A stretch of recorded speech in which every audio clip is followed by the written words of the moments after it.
இயேசுவே உம்மை வணங்குகிறோம், எம் வாழ்வை உமக்கு அளிக்கின்றோம். ஆண்டவரே இயேசுவே, எங்கள் சுமைகளிலும் பாரங்களிலும் சிலுவைகளிலும் எங்கள் வேதனைகளிலும் நீர் எங்களோடு இருந்து எங்களை பாதுகாத்து எங்களுக்கு தேவையான ஆசீர்வாதங்களை கொடுப்பதற்காக நாங்கள் உமக்கு நன்றி சொல்லி உம்மை ஆராதிக்கின்றோம். முதல் வாசகத்திலே நாம் பார்க்கின்றோம், இறை பற்று இல்லாத மனிதர்கள் எவ்வாறு செயல்படுவார்கள் என்றும் நீதிமான்களை அவர்கள் எவ்வாறு துன்புறுத்துவார்கள் என்றும் எவ்வாறு நல் எண்ணம் இல்லாமல் தீமையானதை செய்வார்கள் என்றும் தெளிவாக விளக்குகிறது முதல் வாசகம்.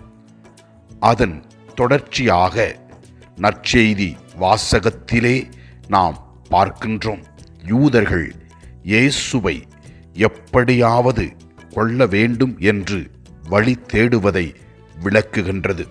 இயேசுவின் நல்ல குணம், இயேசுவின் அரும் செயல்களை பார்க்க முடியாத யூதர்கள் இயேசு செய்த எல்லா நல்ல செயல்களிலும் தீமையை கண்டார்கள்.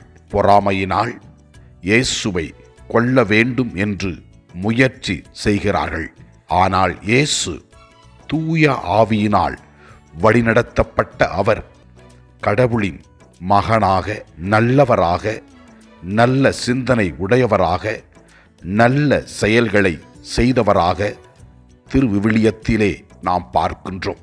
நம்முடைய வாழ்க்கையில் கூட நாம் கடவுளின் படிப்பினைகளை, கடவுளின் நற்செய்தியை கேட்டு அதன்படி நடக்கும் பொழுது பல வகையான சிலுவைகளையும் துன்பங்களையும் சந்திக்க நேரிடும்.